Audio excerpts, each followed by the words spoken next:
Accompagnez Eddy dans son tour de Suisse, pays d'excellence du fromage. Cet automne, plus de 300 fromagères et fromagers, l'élite de la profession, se donneront rendez-vous pour conquérir le titre de champion suisse. Faites la connaissance de Liliane, Théo, Nicolas, Menno et Johannes, en route pour les 12e Swiss Cheese Awards dans le Val-de-Bagne, en Valais. Aujourd'hui, Eddy se rend dans le Jura bernois.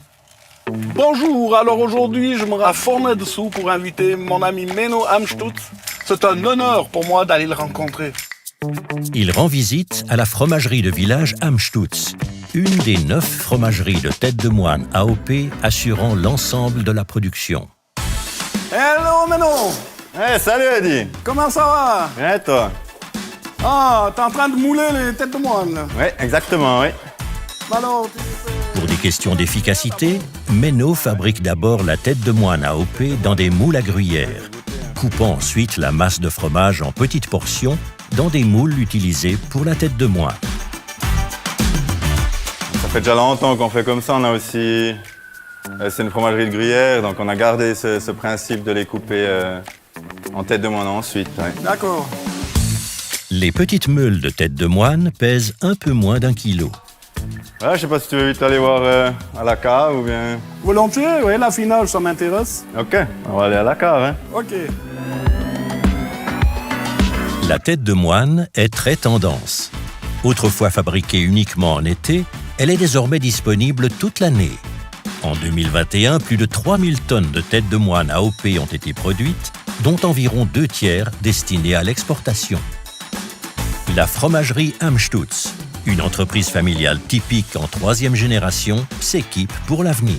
Familial et artisanal. Exactement, oui. Ok.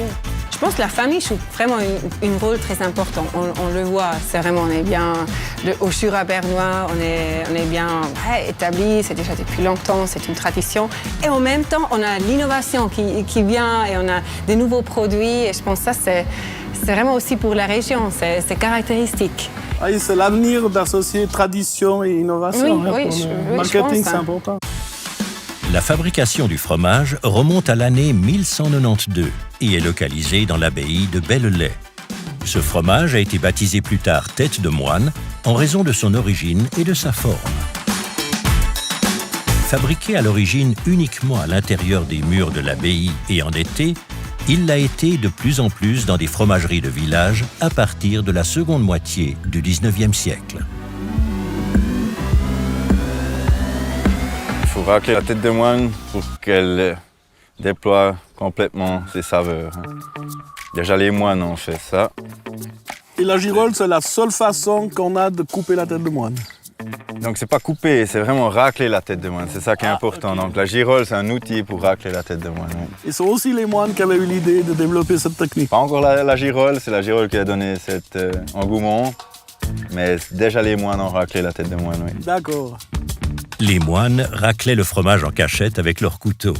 La girole a quant à elle été inventée seulement dans les années 1980 par un mécanicien de précision de la région. Mon cher Menno, pour t'inviter officiellement à participer au Swiss Cheese Award 2022, j'ai l'honneur de te remettre ce couteau unique des fromagers suisses. Merci beaucoup, hein. Voilà. Quant à nous, on se retrouve la semaine prochaine à Appenzell. On va découvrir un autre fromage important de la Suisse. Et nous, on continue la dégustation, hein. Oui, On ne veut pas je rester fais un là. peu les rosettes. Hein. On ne va pas la laisser chauffer. Non.